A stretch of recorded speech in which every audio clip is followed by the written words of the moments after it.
आपने श्रवण किया कि भगवान नारद जी भगवान विष्णु का स्वरूप प्राप्त करके स्वयं का सभा में आए और कन्या को वरण करने की इच्छा से उस स्वयंवर सभा में आए, किंतु भगवान विष्णु ने उनको अपना स्वरूप प्रदान किया। नीचे का भाग को उन्होंने मनुष्य वाला हरि का रूप प्रदान कर दिया, ऊपर का जो मुख है हरि रूप बंदर का प्रदान कर दिया। तो दोनों ही विष्णु भगवान के स्वरूप में हरि शब्द के कई अर्थ को लेकर वो स्वरूप प्रदान किया। यदि हरि अर्थ का सीधा विष्णु ही अकेला पूरा होता तो विष्णु भगवान को वही रूप देना पड़ता, किंतु हरि शब्द के अर्थ 4-5 होने के कारण, काफी अर्थ भी होने के कारण, तो आधा भाग उन्होंने भगवान विष्णु ने बंदर का दे दिया। तो नारद जी तो काम से पीड़ित थे, इसलिए वो ध्यान ही नहीं कर पाए और देख ही नहीं पाए कि मेरा और चेहरा कितना सुंदर है। ये मुकुर यानी दर्पण में आदर्श में नहीं देख पाए। जल्दी होने के चक्कर में कभी व्यक्ति जल्दी के चक्कर में अपने शरीर में कैसा श्रृंगार किया नहीं देख पाते। कभी जल्दी के चक्कर में व्यक्ति की ट्रेनें भी छूट जाती। मेरी भी ट्रेन जल्दी के चक्कर में छूट गई थी। तो कहते हैं जल्दी के चक्कर में उनका ऐसे ही हाल हुआ। अर्थात उन्होंने काम की श्रद्धा थी, उनको वरण करने की बहुत इच्छा थी उनको, लेकिन भगवान नारद जी ने नहीं देखा कि भगवान विष्णु ने मेरे साथ चालाकी करी है। तो वहाँ पर आज स्वयंवर में और राजकुमारी को वरण करने की इच्छा से किसी आसन विशेष से बैठ गए। राजकुमारी आई और राजकुमारी जैसी स्वयंवर सभा में आई तो पर को खोजने के लिए कौन मेरे योग्य है, ऐसी पर को खोजते और उसने पूरी सभा को देख लिया, छान मारा। नारद जी के पास में आए तो कहते हैं नारद जी के स्वरूप को देख करके उसको भयंकर क्रोध आ गया। फिर नारद जी हैं तो नारद जी है और ये विष्णु का रूप धारण कर लिया, ऊपर से बंदर को रूप धारण किया। और जानती थी माया, परमात्मा की माया थी, इसी हेतु से उसने नारद जी को असली रूप में पहचान लिया।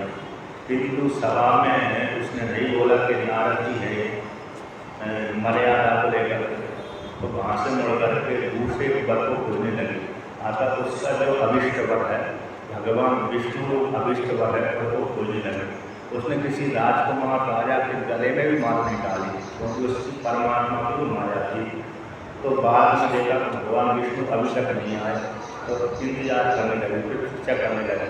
बाद में भगवान विष्णु मनुष्य का रूप धारण करके, राजा का रूप धारण करके सभा में आए। उस देखा कि भगवान विष्णु आ गए। ऐसे भगवान विष्णु रूप राजा के गले में माला डाली और भगवान विष्णु उस जो माया रूप कन्या थी, श्री गुण थी, श्रीमती थी, उसको वरण करके ले गए।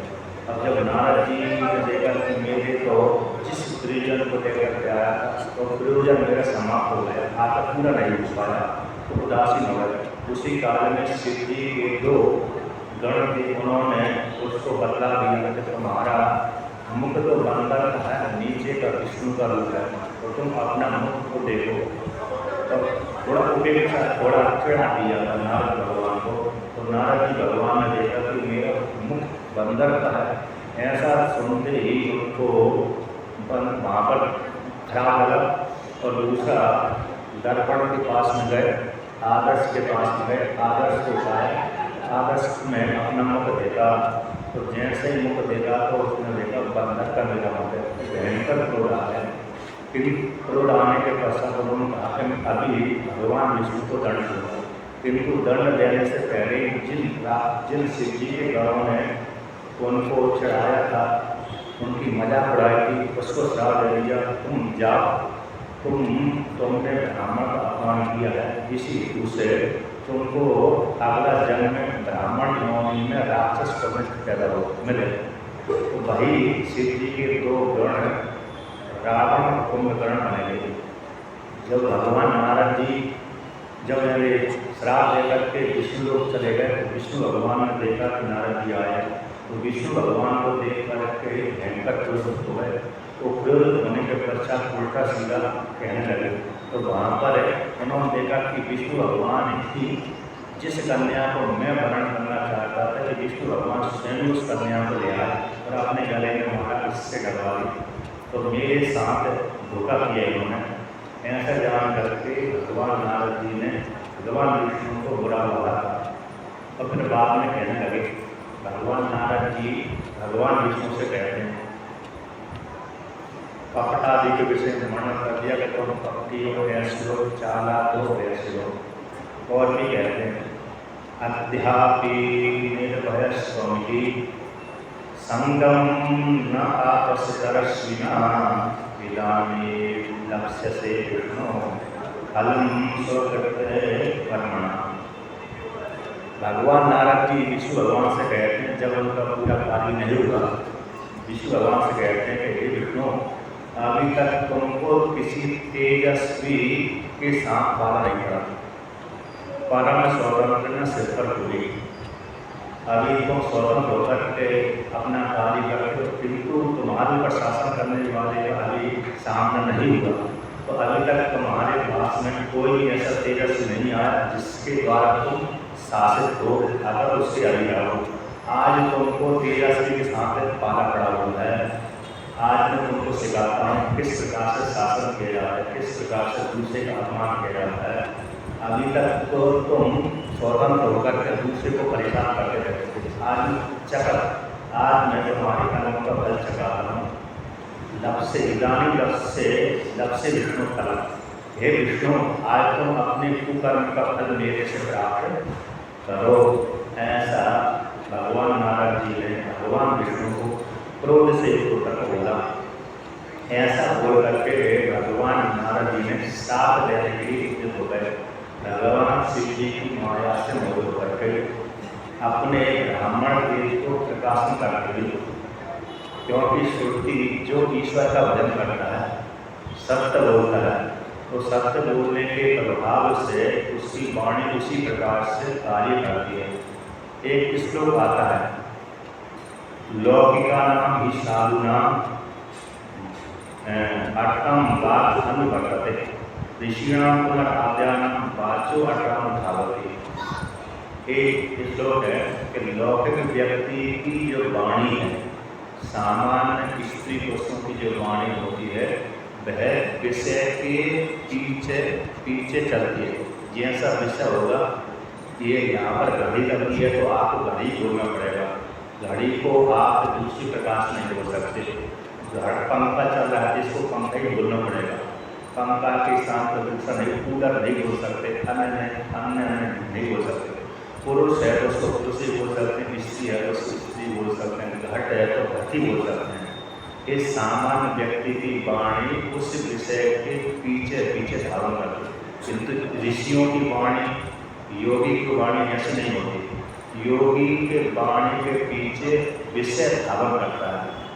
अतः जैसी योगी बोल देता है कि एक घट है, यद्यपि वहाँ पर पट होगा, अगर तो दूसरी वस्तु हुई, किंतु योगी ने बोलते एक घड़ा है, तो उस दूसरी वस्तु को घड़ा ही होना पड़ेगा। आपने कभी प्रसंग सुना होगा, कुमारन भट्ट का साथ बौद्ध के आचार्य के साथ हुआ था। उस काल के सबसे बड़े जो आचार्य लोग थे, उनका साथ प्रयागराज क्षेत्र में हुआ था कुमारन भट्ट के साथ। आद्य गुरु शंकराचार्य भगवान से पहले पैदा हुए थे।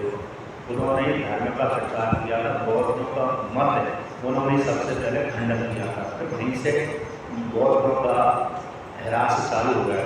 फिर बाद में भगवान शंकराचार्य ने पूरे भारत पर दिग्विजय प्राप्त करी, तो सारे वादियों को हरा दिया।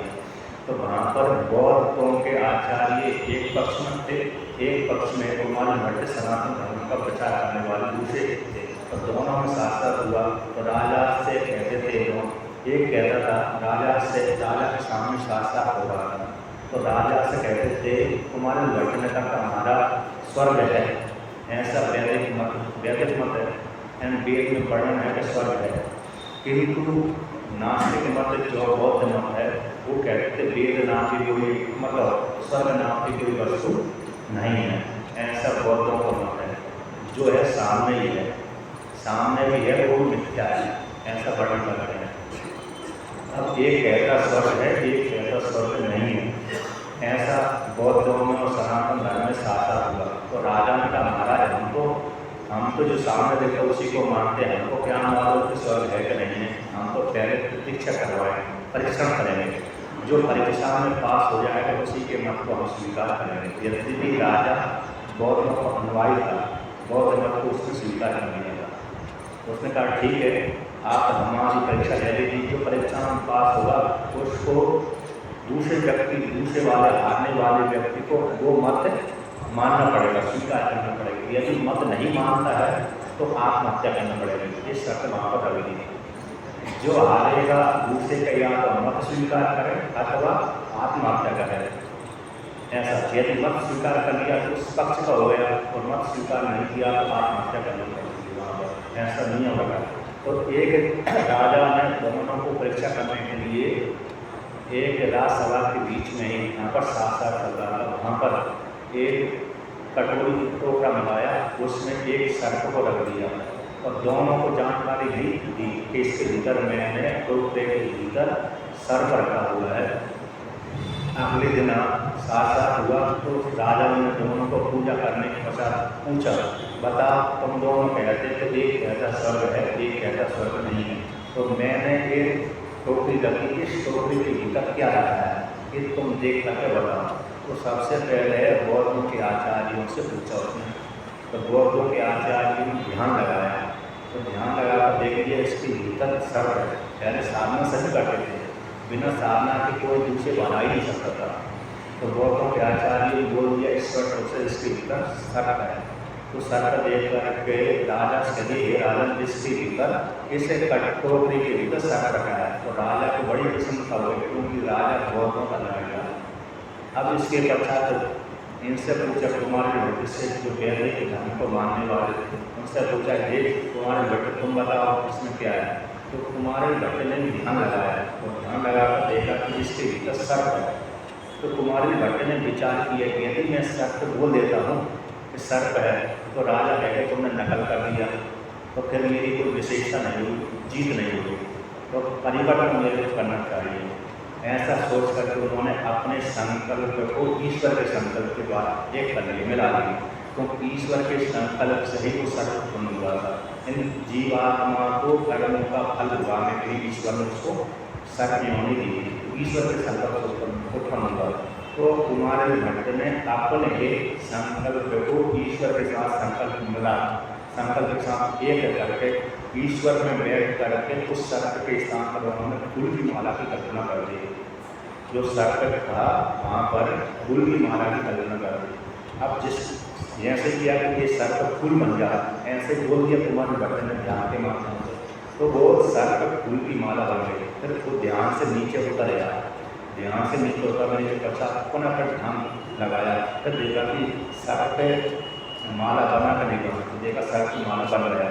माला बनने के पश्चात राजा से बोलिए, हे राजन इसके भीतर जो जिसमें आप टोकरी है उसके भीतर माला रखी हुई है, ऐसा आप देख लो, अगर माला है, मैं बोल रहा हूँ कि इसके भीतर क्या है, माला है, ऐसा बोल दिया कुमारी भट्ट ने। तो कुमारी भट्ट की वाणी को सुनकर राजा को भयंकर क्रोध आया, क्योंकि राजा ने तो शक रखा था। राजा ने कहा ठीक है, मैं उसी माला से तुम्हारी पूजा करूँगा। तो कुमारी भट्ट ने कहा ठीक है, पूजा कर लो हमारी उसी माला से। तो सैनिक को बुलाया, तो सैनिक को बुलाकर कहा इस कुमारी भट्ट दुष्ट है, कुमारी भट्ट के गले में फूल जो फूल की माला ये बोल रहे हैं उसी माला को पहना दो, क्योंकि राजा था बौद्धों का न्याय, इसलिए उसकी ठीक है धर्म के प्रति आस्था नहीं थी, वैदिक सनातन धर्म के प्रति आस्था नहीं थी। तो जैसे ही सैनिक ने टोकरी खोली तो सर्प के स्थान पर वहाँ पर माला ही थी। माला को देखकर राजा को आश्चर्य पड़ गया कि कैसे हो सकता है। अतः मैंने तो स्पष्ट रूप से यहाँ पर सर्प रखा था, माला में परिवर्तन कैसे हो रहा है, एक आश्चर्य कैसे, चमत्कार कैसा पैदा हो रहा है। फिर कुमारी भट्ट ने कहा है आत्मा सत्य संकल्प होती है, आत्मा में जैसा संकल्प करो वैसे ही होता है, इसलिए स्वर्ग सत्य है। और जो बहुत आचार्य लोग थे वो झूठ बोलते थे, इस प्रकार से बौद्धों का मत वहाँ पर खंडन हो गया और बौद्धों के आचार्य ने वहाँ पर आत्महत्या करी। तो क्या है, ऋषिणा पुनर्आद्यान वाचो अर्थम अनुधावती। तो वाणी के पीछे अर्थ अनुधावन करता है, इन ऋषियों की वाणी के पीछे अर्थ धारण करता है। उसी प्रकार से नारद मुनि भगवान जी कैसे हैं, सत्य बोलने वाले हैं, तो जैसा बोलते हैं उसी प्रकार से उनको ईश्वर को उस प्रकार का दंड भुगतना पड़ता है। यदि ईश्वर ब्राह्मणों की वाणी को सत्य न करे तो फिर ईश्वर को भी कोई मानेगा नहीं। सत्य बोलना भी लोग आप चालू नहीं करेंगे, पर धर्म में पूजा पाठ आदि भी करना बंद कर देंगे। इसी हेतु से भगवान भी जो सत्य बोलने वाले व्यक्ति की वाणी को सत्य करके दिखलाते हैं, इससे जीव के ऊपर अविश्वास कभी भी पैदा ना हो। तो यहाँ पर कहते हैं, क्रोध से युक्त होकर के भगवान नारद जी ने अपने ब्रह्म तेज को प्रकाशन करते हुए भगवान ने विष्णु को श्राप दे दिया। स्त्री कृते व्याकुलम विष्णु मामकाशी विमोहका अनबलकाशी स्वरूपेण एने काकट्यकारी होते। तो कहते हैं यहाँ पर नारद जी कहते हैं, हे विष्णु, जिस स्त्री को लेकर के तुमने मेरे को व्याकुल कर दिया, उसी प्रकार से तुम भी उसी स्त्री को लेकर के व्याकुल हो जाओगे, तुम धोने पड़ जाओगे। तुम और कैसे हो जाओगे, जिससे कपट को धारण करके तुमने मेरे को बंदर बनाया, वही बंदर तुम्हारी सहायता भविष्य में करेंगे। आकर तुम कपट पूर्वकारी कर दो, कपट को धारण करके तुमने इस प्रकार से मेरे साथ ऐसा छल किया है, उसी प्रकार से तुमको भी इसी प्रकार की फल की प्राप्ति हो, कष्ट की प्राप्ति होगी। तद्रूपेण मनुष्यत्वं भवा तत्तु के भोग घटे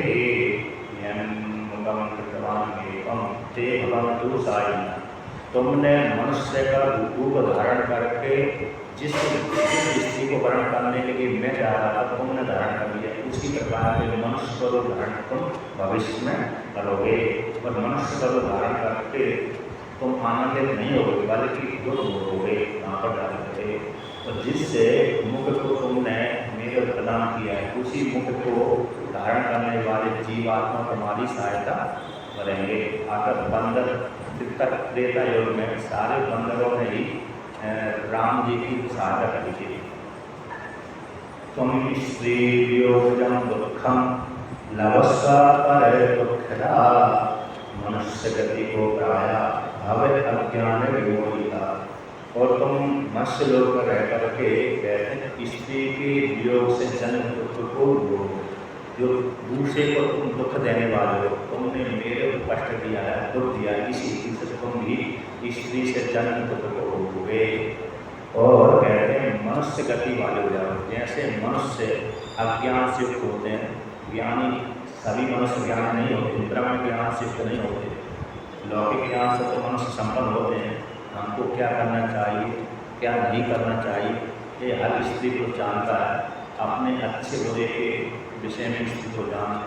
किंतु मैं ब्रह्म हूँ, निर्विशेष परमात्मा हूँ, निर्गुण स्त्री हूँ, कर्ता भोक्ता नहीं, इस विषय में स्त्री को से कम ही जानते हैं। तो तुम भी अज्ञान से मुक्त हो जाओगे, अज्ञान से मुक्त होकर के मनुष्य की गति वाले हो जाओगे। और भी कहते हैं, तो कहते हैं इति सत्वा हरि मोहा नारदो ज्ञान मोहिता विष्णुर्जग्राहं साहं रसंस्यं शाम्भवी मजा। इस प्रकार से साथ दे करके भगवान नारद जी भगवान विष्णु को माया से मोहित होकर के साथ दे दिया। तो भगवान विष्णु ने भी उनकी वाणी को सत्य करने के लिए, नारद भगवान की वाणी को सत्य करने के लिए इस माया को श्राप स्वीकार कर लिया। यदि भगवान मेरे स्वीकार नारद जी की श्राप स्वीकार नहीं करे तो सारी वेद की मर्यादा विफल हो जाएगी। इसलिए कोई भी प्राणी के लिए भगवान की आराधना आदि नहीं करेगा, सत्य नहीं बोलेगा, पूजन पाठ आदि नहीं करेगा, ब्राह्मणों की वाणी के ऊपर विश्वास भी नहीं करना बंद कर देगा, क्योंकि भगवान ने उस श्राप को स्वीकार किया ही नहीं, बात कर दिया, नष्ट कर दिया। इसलिए भगवान ने कहा कि विश्वास बना रहे इसलिए मैं नारद जी की सारी श्राप स्वीकार करता हूँ। अब यहाँ पर स्त्री एक कल्प में तो स्त्री वियोग से जन्म है, दुख नारद जी के द्वारा प्राप्त हुआ था भगवान विष्णु को, किंतु स्त्री मर जाए ऐसा श्राप इन्होंने नहीं दिया। तो स्त्री मर गई, भगवान राम जी की स्त्री मरी भगवान विष्णु की राम अवतार में। वो श्राप किसने दी थी? वो श्राप भृगु ऋषि ने दी थी। किसी काल विशेष में दैत्यों में और दानवों में युद्ध हुआ, तो युद्ध होने के पश्चात देवता विजय को प्राप्त हो गए। तो देवता से डर के मारे सारे दैत्य भृगु ऋषि के आश्रम में आ गए। उस काल में भृगु ऋषि कहीं बाहर तपस्या करने गए थे, तो उसी का उनकी पत्नी थी भृगु ऋषि की पत्नी।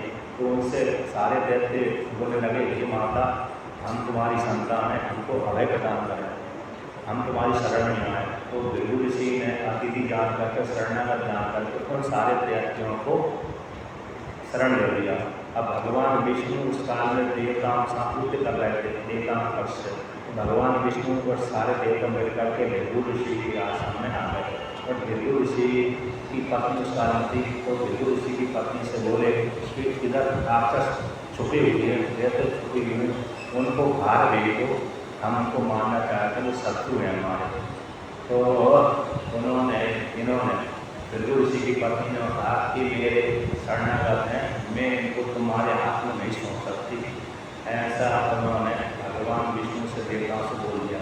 तो जब तक भृगु ऋषि की पत्नी को पार करके आगे नहीं जा सकते, तब तक दैत्यों को नहीं मार सकते। तो भगवान विष्णु ने क्या किया, देखा कि प्रतिबंधक बन रही है, भृगु ऋषि की पत्नी प्रतिबंधक बन रही है।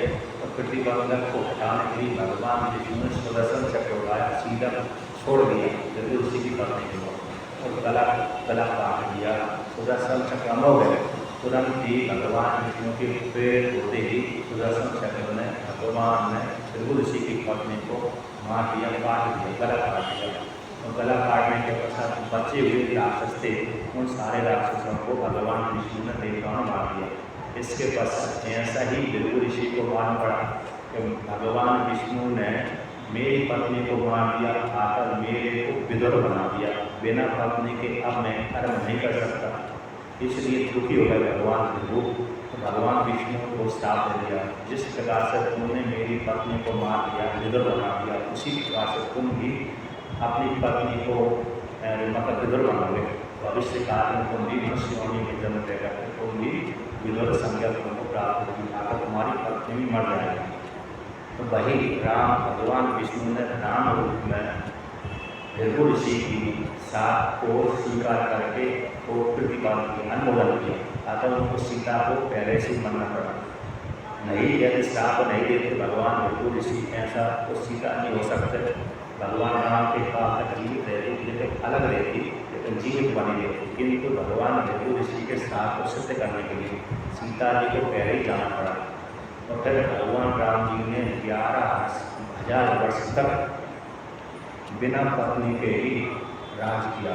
भगवान राम जी की आयु उस काल में 11,000 वर्ष की थी। तो यहाँ पर सारा विष्णु भगवान ने राम रूप में जन्म लेकर के सारे नारद भगवान की और भृगु ऋषि की श्राप को अनुमोदन किया, स्वीकार किया और पालन किया।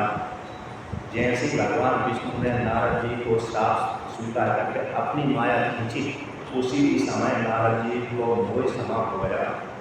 अंतर्हितायां माययां पूर्वमतिमान भूत नारदो विस्मृते मनः प्राप्तबोधो निराकुलः। ऐसे जैसे भगवान विष्णु ने माया खींची, उसी काल में नारद जी ने सोचा कि कैसा हो गया।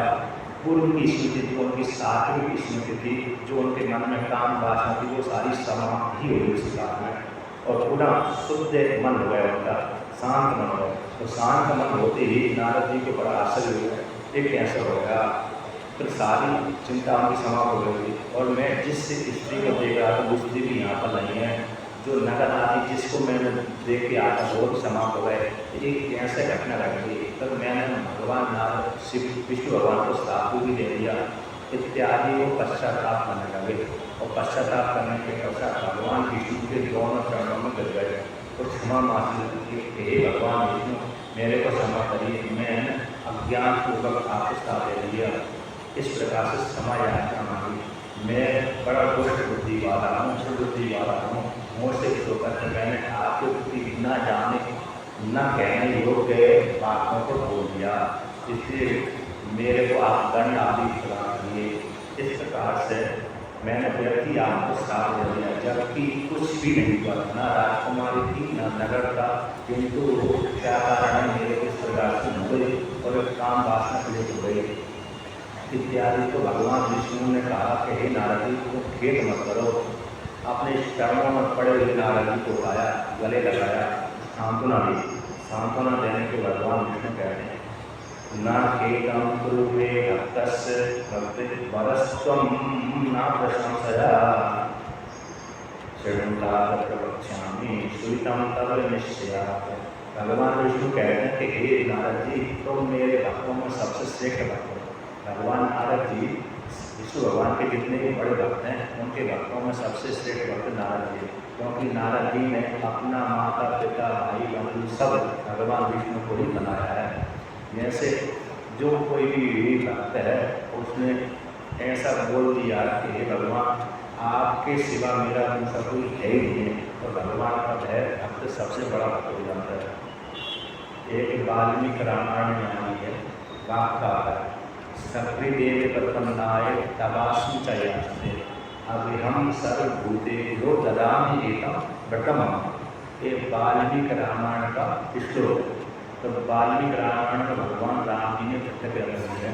भगवान राम कहते हैं जो कोई भी भक्त एक बार सकृदेव प्रपन्ना, सकृदेव एक बार भी मेरी शरण में आ जाता है और मेरी शरण में आकर के एक बार भी कह देता है हे राम मैं तुम्हारा, इतना ही बोल देता है कि इतने ही बोलते ही मैं उस भक्त को पांचों भूतों से उपद्रवादि से निमुक्त कर देता हूँ, अभय कर देता हूँ।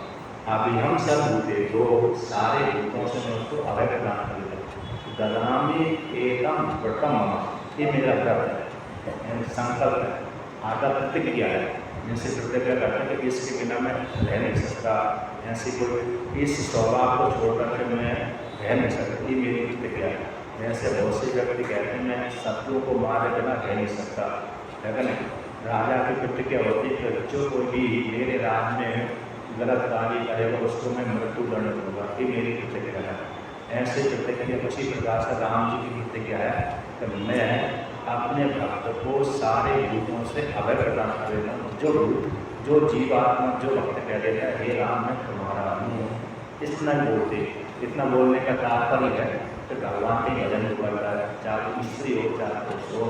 इसीलिए भगवान का भजन करने वाले भक्त जो साधु महात्मा ब्राह्मण स्त्री पुरुष आदि अभय होकर के भ्रमण करते हैं, नहीं तो आतंकवादी जहाँ देखे वही मानेंगे, लेकिन तो ऐसा कहते हैं तुम मेरे भक्त हो, इसकी संशय मत करो। तुमने इस कारण से यहाँ पर देखो तुमको मोह हो गया था। भगवान शिव जी ने जो सभी को शासन करने वाले हैं, तो उन्होंने कहा कि हे नारद जी, तुमने मेरे से तो वर्णन कर दिया कि मैंने कामदेव को विजय प्राप्त कर ली। तुम अब ये बात को किसी दूसरे से मत कहना, विशेष रूप से विष्णु को नहीं कहना और अन्य स्त्री पुरुषों से नहीं कहना। किंतु तुमने भगवान शिव जी की बात को नहीं माना, इसलिए भगवान शिव जी ने भी तुमको मोह में डाल दिया। उन्हीं की माया से मोह होकर तुमको कामदेव के ऊपर विजय प्राप्त होने के बाद ही तुम्हारे मन में अहंकार पैदा हुआ। उस अहंकार को नष्ट करने के लिए मैंने शिव की माया को लेकर के आस्था बना करके तुम्हारे अहंकार को नष्ट किया। इसलिए आज के बाद तुम ऐसे अहंकार वाली बात नहीं करना कि मैंने विजय प्राप्त कर ली, मैंने विजय प्राप्त कर ली, बल्कि तुमने कामदेव के ऊपर विजय प्राप्त नहीं करी, क्योंकि उस काल में जहाँ पर तुमने तपस्या करी थी वहाँ पर तो शिव जी ने कामदेव को भस्म कर दिया था। तो वहाँ पर उस क्षेत्र को वरदान दिया है कि जो कोई भी स्त्री को इस स्थान पर आकर के तपस्या करेगा उसको कामदेव परेशान नहीं कर पाएगा, उस कामदेव उसके ऊपर विजय प्राप्त नहीं कर पाएगा। इस हेतु से तुमने काम के ऊपर विजय प्राप्त कर, स्वतंत्र होकर के तुमने कामदेव के ऊपर विजय प्राप्त नहीं करी। इसलिए अब शिव जी को प्रसन्न करने के लिए तुम शिव क्षेत्रों में जाइए, तीर्थ सेवन करिए। तो भगवान विष्णु की आशा लेकर के भगवान नारद जी शिव जी के ध्यायामी तीर्थ क्षेत्र थे। काशी, हरिद्वार, केदारनाथ, सोमनाथ, उज्जैनी, ओंकारेश्वर, नर्मदा किनारे, गंगा किनारे, हिमालय क्षेत्र में ध्यायामी तीर्थ क्षेत्र थे शिव जी के और विष्णु भगवान के। तो बार शिव जी के क्षेत्रों में जाते थे, साधना करते थे और साधना करने के पश्चात उनका प्रायश्चित हो गया। फिर घूमने लगे, भ्रमण करने लगे इस प्रकार से। और जो जब भगवान नारद जी तीर्थ क्षेत्र में भ्रमण कर रहे थे, उसी काल में शिव जी के दो गण आए। तो शिव जी के दो गणों को जो नारद जी साथ ले लिया था, उन्होंने प्रार्थना करी, हे नारद जी, हमने अपने किए हुए अपराध को स्वीकार कर लिया, किंतु इसका प्रायश्चित भी बता दो।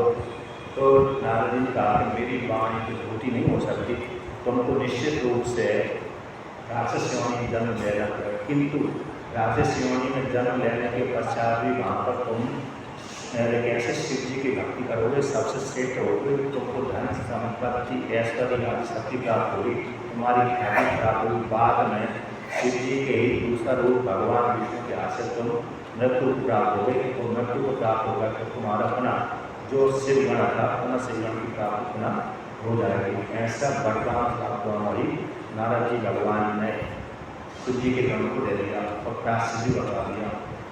इसके पश्चात भगवान नारद जी ब्रह्मा जी के पास में गए। तो ब्रह्मा जी के पास में प्रणाम करके ब्रह्मा जी से पूछने लगे कि हे ब्रह्मदेव, हे पिताजी, मेरे को शिव रहस्य का उपदेश करिए। तब भगवान शिव जी जो परम परमात्मा है, किस प्रकार से सृष्टि करते हैं, ऐसा ब्रह्मा जी से प्रश्न किया।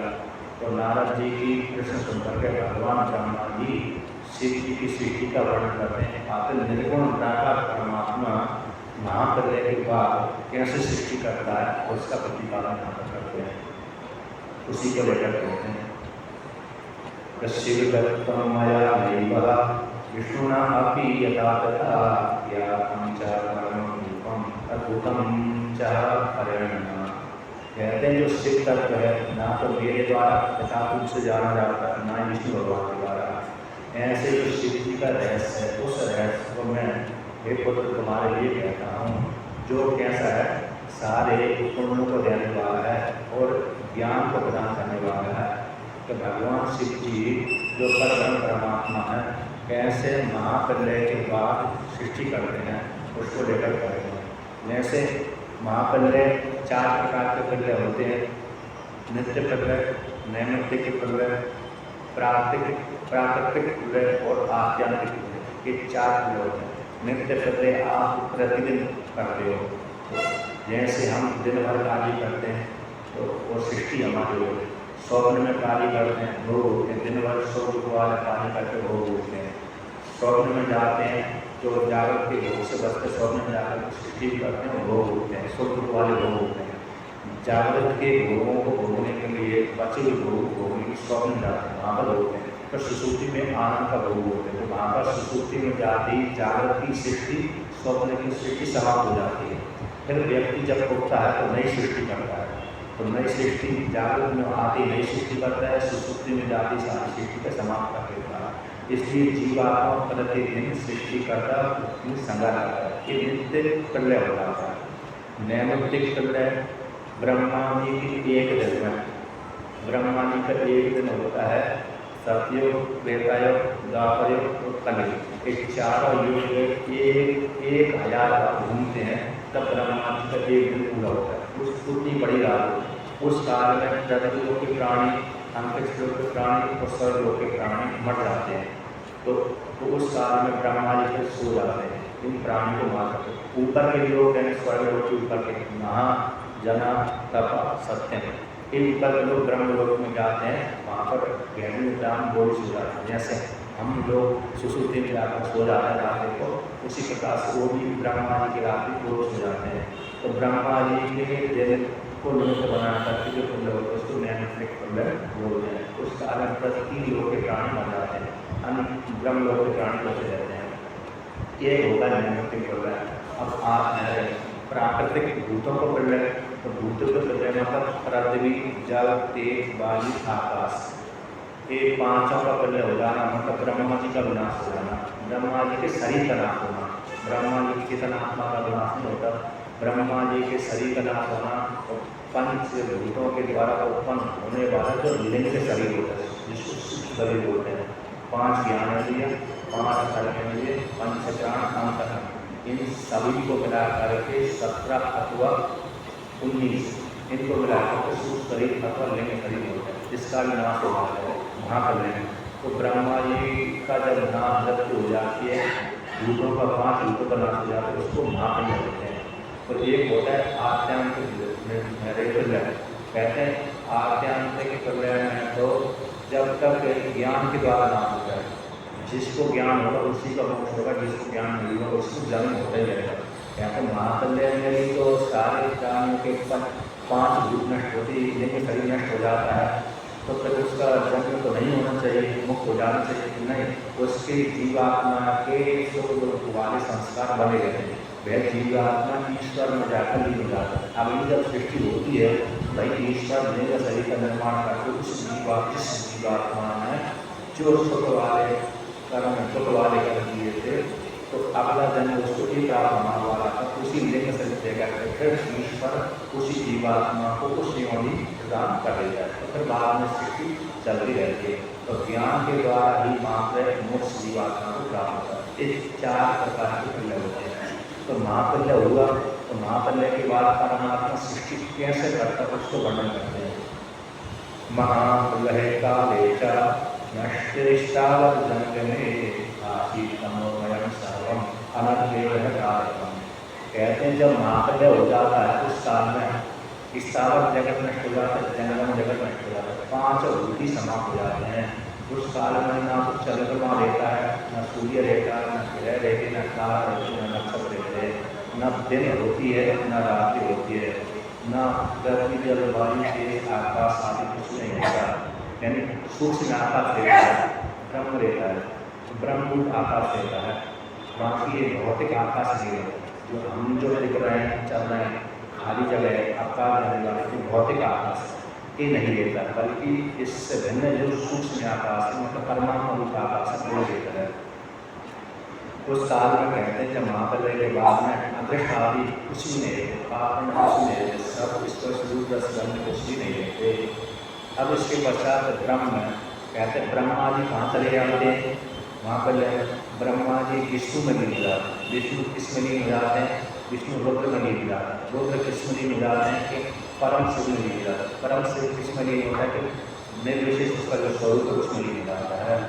वही निर्विशेष रूप में जैसे पूरा चारों तरफ समुद्र के किनारे आप जब जाओगे आप, तो उस काल में आपको समुद्र को छोड़ करके, जल को छोड़ करके कुछ भी नहीं देखेगा।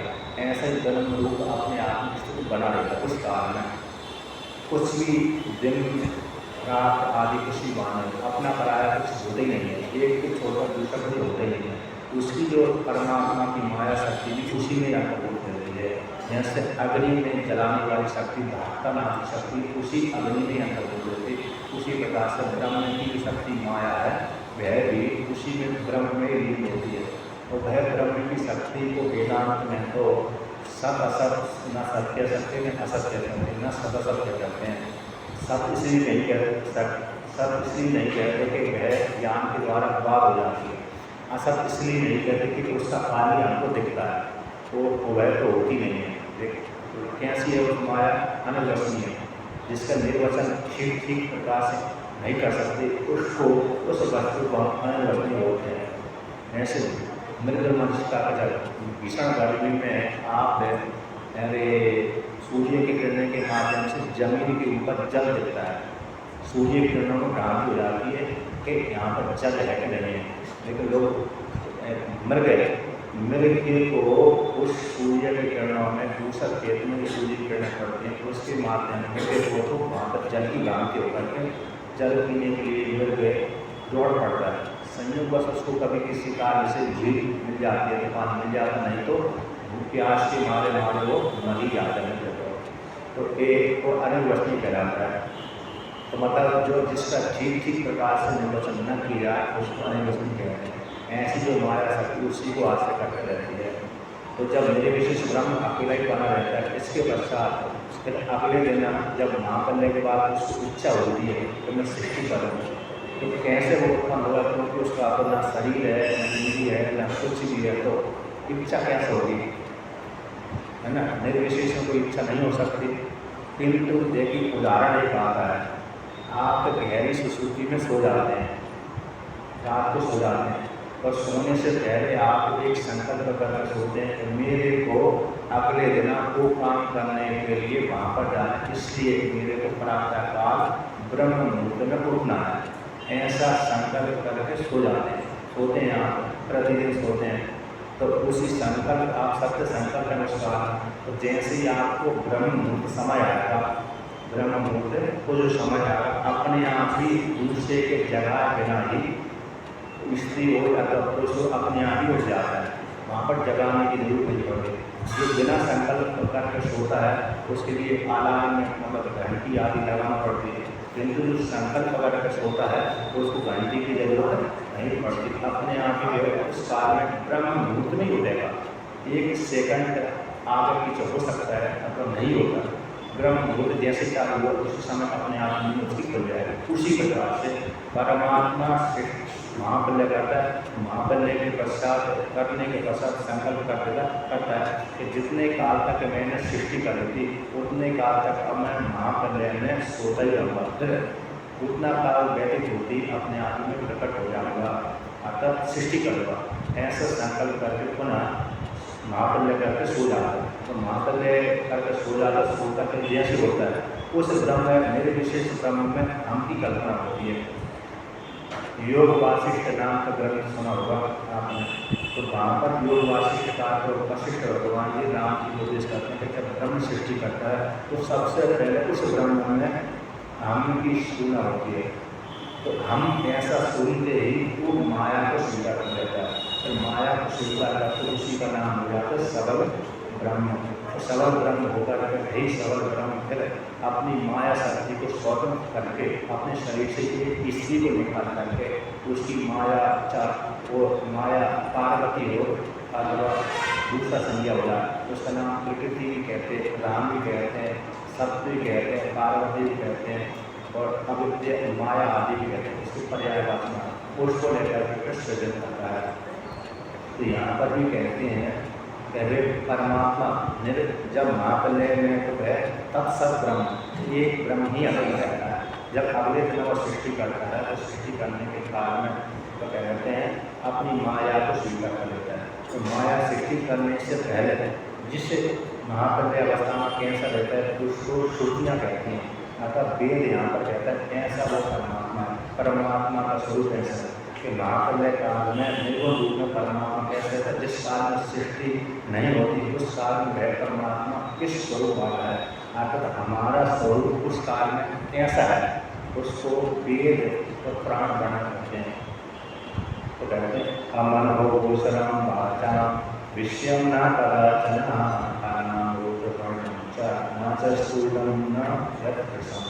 कहते हैं उस काल में जब महाप्रलय काल में जीवात्मा का ब्रह्म का मन वाणी का विषय नहीं होता, ना तो उसका नाम है, ना रूप है, ना वर्ण है। जैसे हमारे अभी नाम भी है, रूप भी है, वर्ण भी है, कोई ब्राह्मण वर्ण पैदा हुआ, कोई क्षत्रिय में पैदा हुआ, कुछ वैश्य कोई शूद्र में वर्ण पैदा हुआ, किसी का यज्ञदत्त नाम, किसी का विष्णुदत्त है, कोई गौरी है, कोई काली है इत्यादि उसके नाम है। क्योंकि उस काल में ब्रह्म का कोई नाम नहीं था, ना तो वह दीर्घ था, न ऐसे था, न छोटा था, न बड़ा था, न भारी था, न कुछ था, उसमें कुछ भी उपाधि नहीं थे, एक सम रूप से था।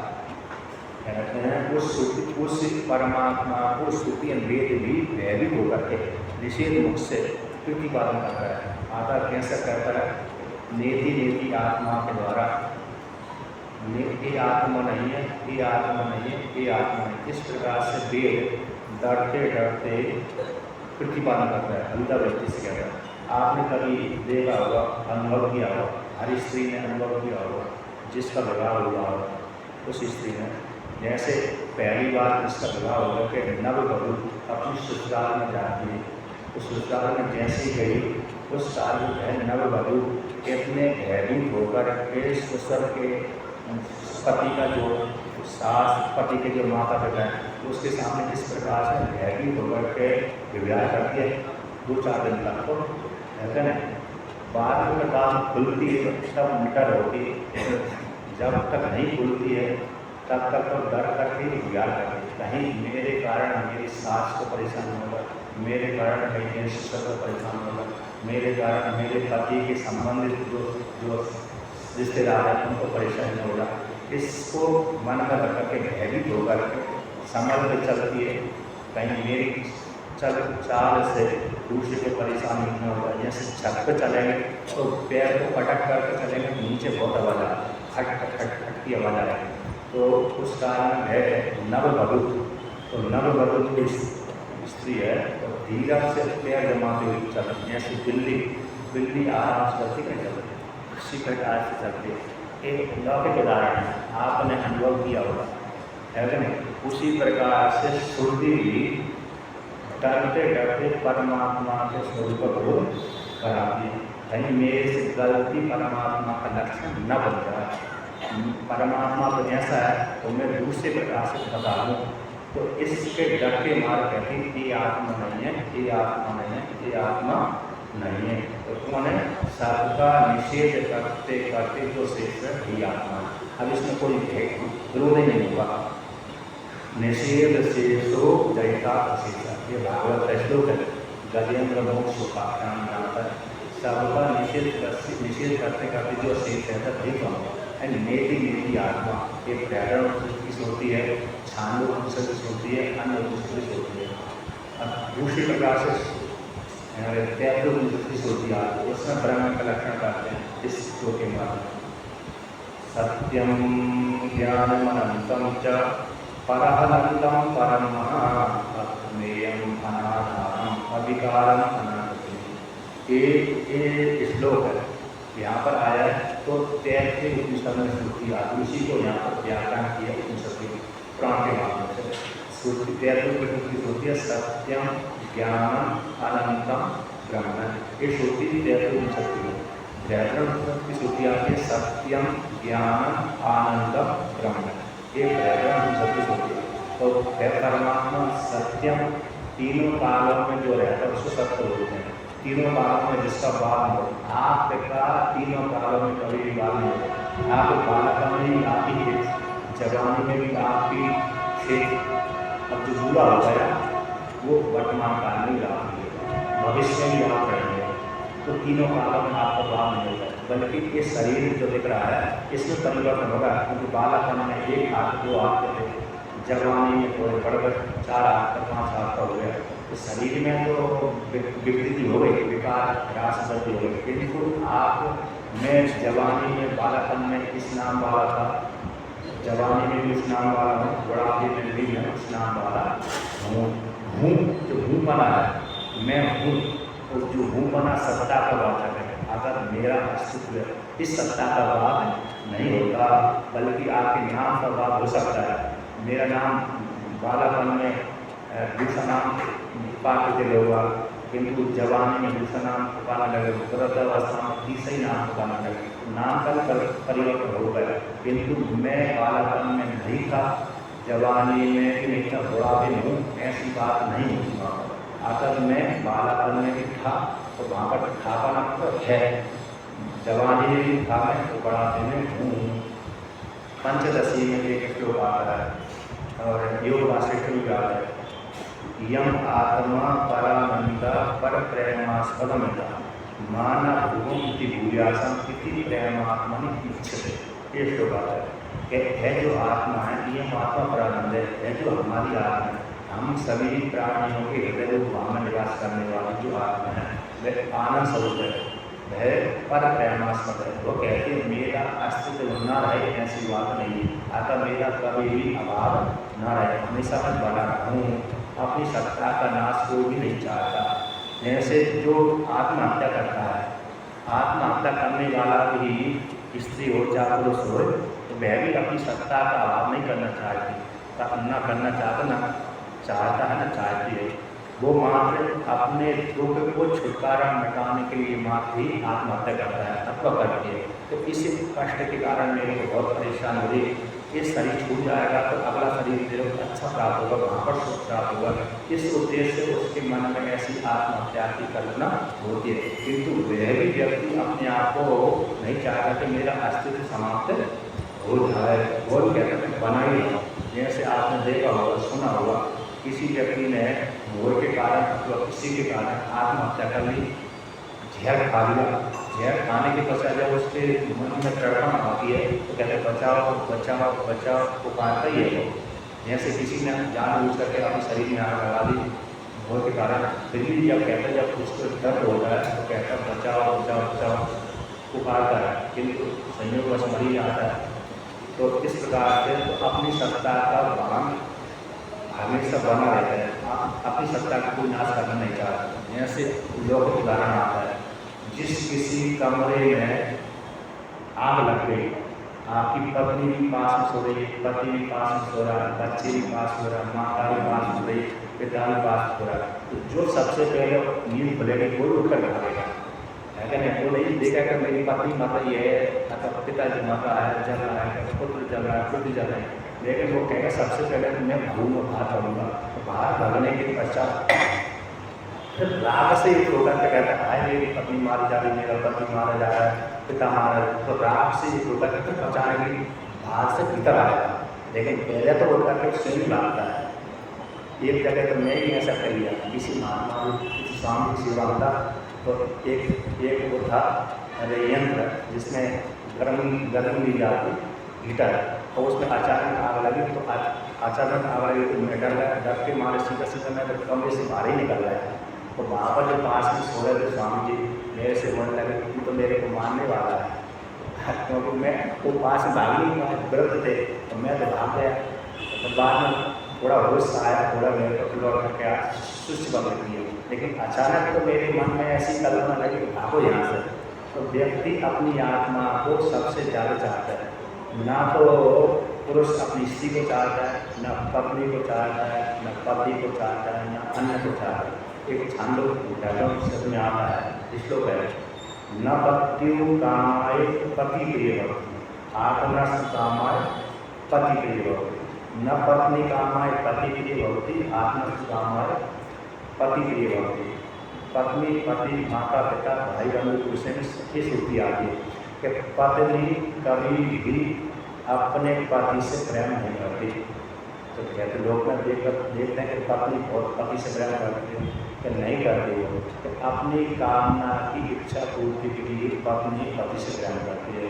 तो पत्नी जानती है मैं इससे प्रेम नहीं करूँगी तो मेरे को खाना नहीं देगा, वस्त्रादि नहीं देगा, रक्षा नहीं करेगा, इसलिए पत्नी अपने स्वार्थ को सिद्ध करने के लिए पति से प्रेम करती है। तो पति पत्नी से प्रेम करता नहीं करता, उसने विवाह किया पत्नी से तो वो तो प्रेम करता है, वो भी प्रेम नहीं करता, तो वो भी अपनी स्वार्थ को सिद्ध करने के लिए पत्नी से प्रेम करता है। पति कहता है यदि मैं इसकी सेवा नहीं करूँगा, इसकी रक्षा नहीं करूँगा, इसको वस्त्र भूषण नहीं दूँगा, इससे प्रेम नहीं करूँगा, तो मेरे को व्यापार आदि करना है, रोटी बनाना है, खाना खा जाना है, तो रोटी बनाने के लिए कौन चाहिए? पत्नी चाहिए। तो रोटी बना के कौन देगा? यदि मैं बनाऊँगा तो बहुत कष्ट प्राप्त होगा, तो मेरी इच्छा की पूर्ति ये कर देगी। इस हेतु से पत्नी से पति प्रेम करता है, वहाँ की स्वतः ही पति पत्नी से कभी प्रेम नहीं। ये सिद्धांत है, ये जो सिद्धांत है श्रुति का है, कभी ना तो स्त्री अपने पति से प्रेम करती है और ना ही पति अपनी पत्नी से प्रेम करता है। अगर पत्नी भी कभी पति से प्रेम नहीं करती, अपनी इच्छा के लिए पति से प्रेम करती है, तो पति भी अपनी पत्नी से अपनी इच्छा पूर्ति के लिए पत्नी से प्रेम करता है। उसी प्रकार से माता पिता भी अपने पुत्रों से इसीलिए प्रेम करते हैं कि यदि बुढ़ापे में हमारे इन पुत्रों से प्रेम नहीं करेंगे तो रोटी नहीं देंगे, है ना? उसी प्रकार से पुत्र भी पिता से इसलिए प्रेम करता है, यदि मैं पिता माता की सेवा नहीं करूँगा तो जो पिता माता के पास में जो संपत्ति है वो दूसरे को दान कर देंगे। एक दिल्ली की माता ने दान ही कर दिया, एक दिल्ली की माता थी, उसने क्या किया, उसके पति मर गया पहले, और उसे वो माता के पास नाम ही सारी संपत्ति थी, पुत्र के नाम नहीं हो पाया थी, तो उससे पुत्र का विवाह हुआ। विवाह होने के पश्चात उसकी पत्नी आई पुत्र की। अब पत्नी की इच्छा होती थी पुत्र को कहने इधर घूमने जाओ, उधर घूमने जाओ, उधर घूमने जाओ। अब माता दूल्हे सामने घर में बैठे उनको छोड़कर कहाँ से जाएंगे, तो उस पत्नी को बड़ा खराब लगता था। तो उसने कहा कि इनके कारण हम आनंद नहीं भोग पाते, तो घूमने नहीं जा पाते, चलो क्यों ना इनको वृद्धाश्रम में छोड़ देते हैं। तो सास वो लड़के हैं, वो लड़की की पत्नी भूल है, योजना बनाई क्यों ना हम अपनी माता को वृद्धाश्रम में छोड़ आते हैं। लेकिन माता से डायरेक्ट कहेंगे, हे माता, हम तुम्हारे कारण हमको कष्ट हो रहा है, हम इसलिए वृद्धाश्रम को छोड़ने जा रहे हैं, ऐसा डायरेक्ट कहेंगे तो माता नाराज हो जाएगी। तो उसको चालाकी से पुत्र और उसका भून है, चालाकी से कहता है, माता चलो वृद्धाश्रम घूमने चलते हैं, वहाँ पर देखते हैं लोग आप कैसे रहते हैं। पहले से ही लड़के ने उसकी पत्नी ने बात कर लिया कि हम अपनी माता को लाए यहाँ पर तुम्हारे पास में छोड़ देंगे, हर महीना वेतन देते रहेंगे, वेतन देने पड़ते किसी किसी को। तो अब जिनका माता पिता को त्याग दिया वो तो फ्री सेवा कर रहे हैं, लेकिन जो अमीर बात व्यक्ति अपने माता पिता को नहीं सेवा कर पाते वो वहाँ पर छोड़ देते हैं, वेतन देते रहते हैं कि हम वेतन पहुँचाते रहेंगे तो हमको मदद के लिए हमारी माता की देखभाल करते रहेंगे। ठीक है, वेतन मिल रही है तो हम कर देंगे। तो वो तो माता को लेकर दिखाने के खाने से माता को वहाँ पर वृद्धाश्रम में छोड़ दिया। छोड़ने के पश्चात माता से कहने लगे, ठीक है माता, मैं थोड़ा काम करके आता हूँ, फिर हम तीनों घर में चले गए। तो पुत्र और उसकी बहू कार में बैठ करके अपने घर चले गए और माता को वहीं छोड़ दिया। अब 1 घंटा 2 घंटा 3 घंटा माता इंतजार करने लगी। फिर माता ने देखा कि मैंने जैसा पूछा कि मेरा पुत्र अभी तक नहीं आया, उनको लगाओ क्यों नहीं आया। तो उस मैनेजर ने बोल दिया, तुम्हारे पुत्र ने तो यहाँ पर वृद्धाश्रम में उनको छोड़ दिया है। जैसे ही माता ने सुना कि मेरे पुत्र ने मेरे को क्या कर दिया, जीते जीते क्या कर दिया, उसको भयंकर क्रोध आ रहा है। अब क्रोध आने के पश्चात करे तो क्या करे, माता ने फिर उस गुड़िया ने चालाक करेगी, चालाक करके कहा मैनेजर से कहा, अच्छा ऐसी बात कोई बात नहीं, मैं थोड़ा एक काम करके आती हूँ, तो काम करके डॉक्टर के जाना है, थोड़ा मेरे 1 घंटा 2 घंटा जो परिचित से मिलने जाना है, तो तुम मेरे को जाने दो। उनका ठीक है, डॉक्टर उसको विश्वास था आ जाएगा डॉक्टर। वो गई सीधी और सीधा जा करके अपने वकील के पास में गई और वकील के पास में कहा मेरी जितनी संपत्ति जो मेरे नाम है, मेरे पुत्र के नाम भूल नहीं, मेरी जितनी संपत्ति उस संपत्ति को अभी लिखाई करो तो सारी संपत्ति को आश्रम में दान कर देते हो। तो सारी संपत्ति को समाधान आश्रम में दान कर दिया और आश्रम वालों पहले ही संबंध बना लिया, तुम्हें यहाँ पर 1 कमरा मेरे को दे देना और जिंदगी में हम घर में रहूँगे और मेरी संपत्ति इस आश्रम को दान कर देते। तो आश्रम वालों ने सोच लिया ठीक है, संपत्ति तो है ही, वैसे सेवा तो करनी है आश्रम वाले, जो कोई गरीब आदमी हो रहा है क्योंकि उसी के लिए ना पाए। तो आश्रम वालों ने कहा ठीक है कोई बात नहीं, हम आपको 1 कमरा दे देंगे, आप यहीं पर रहो, आपकी सेवा में किसी को लगा देंगे। तो माता वहाँ पर रहने सारी संपत्ति को दान कर दिया। अब आश्रम वालों से कहा कि जो मेरा घर उस घर में जो मेरा लड़का रहता है उसको निकाल दो तुम वहाँ से। तो माता की बाणी सुन करके, गुड़िया की बात में बाणी सुन करके वो आश्रम वाले गए। जिस लड़के और बहू ने अपनी माता को वृद्धाश्रम में भेजा था, उन्हीं के पास आश्रम वालों ने कहा कि ये तुम्हारी माता ने ये दान हमारे ये घर है तुम्हारा घर, हमारे लिए दान करके अब तुम इस घर में नहीं रह सकते। और जैसे ही उस लड़के ने उसकी बहू ने सुना तभी उसको होश बेहोश कैसे हो गया, बहुत ही कष्ट हो गया। अरे मेरी माता ने सारी संपत्ति को दान कर दिया, अब मैं रहूँगा तो कैसे रहूँगा, जीऊँगा तो कैसे जीऊँ, दुखी हो गया। दुखी होने के पश्चात फिर उसने माता से क्षमा याचना मांगी, मैंने तुमको धोखा दिया। माता कहती मेरा पुत्र ही नहीं है, मैंने तो अब दान कर दिया, तेरे साथ रहूँगी नहीं, तू जीते जीते मेरे को मार ही दिया, अब तू मेरा पुत्र नहीं है। माता कर गई नहीं, तो सारी संपत्ति को तो आश्रम दान कर दिया। बाद में आश्रम वालों ने माता का पुत्र था कृपा करके वो घर नहीं दिया, बाकी सारी जो करोड़ों अरबों की संपत्ति थी उसको उसने ले लिया, आश्रम वालों ले लिया। इस प्रकार से यहाँ पर भी है कि बीच में कहाँ से आई पता कि ये परमात्मा निर्गुण को लेकर के आ गए थे। तो ये परमात्मा कैसे सत्यम यहाँ प्रेम को लेकर के आ गए है ना। प्रेम परमात्मा कैसे हर व्यक्ति अपने आप को चाहता है, दूसरे को नहीं चाहता है, ना तो माता को चाहता है, ना पिता को चाहता है, ना पुत्री को चाहता है, ना पुत्र को चाहता है, ना पत्नी को चाहता है, ना पति को चाहता है, बल्कि हर व्यक्ति अपने आप को चाहता है।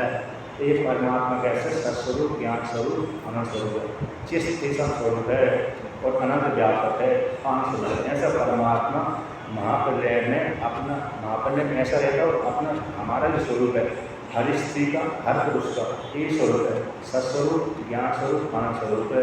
सत्यम ज्ञानम अनंतम ब्रह्म, सत्यम ज्ञानम आनंदम ब्रह्म, इसी का सिद्धांत। ऐसा हमारा स्वरूप है। इस प्रकार से ऐसा चिंतन करने वाला व्यक्ति, हर स्त्री हर पुरुष, इसको क्या हो जाता है, ब्रह्म ज्ञान की प्राप्ति हो जाती है। चिंतन करने वाला स्त्री पुरुष को आत्मरूप फल की प्राप्ति हो जाती है, मोक्ष रूप फल की प्राप्ति हो जाती है। और चिंतन करते करते करते ब्रह्म ही हो जाता है। ब्रह्म में ब्रह्मैव भक्ति, ये श्रुति है। ब्रह्म को जानने वाला ब्रह्म ही हो जाता है, चाहे वो ब्रह्म को जानने वाला स्त्री हो, ब्रह्म को जानने वाला स्त्री हो, चाहे ब्रह्म को जानने वाला पुरुष हो, चाहे बालक हो चाहे बालिका, अंत में जानने वाला प्रयोग हो जाता है। इस प्रकार से आगे कहता है पर सृष्टि, और इस प्रकार से परमात्मा ने शिव परमात्मा निर्गुण परमात्मा ने माया स्वीकार करके इस प्रकार से सृष्टि करी, उसकी कथा आगे और वर्णन करते हैं। ओम पूर्णतः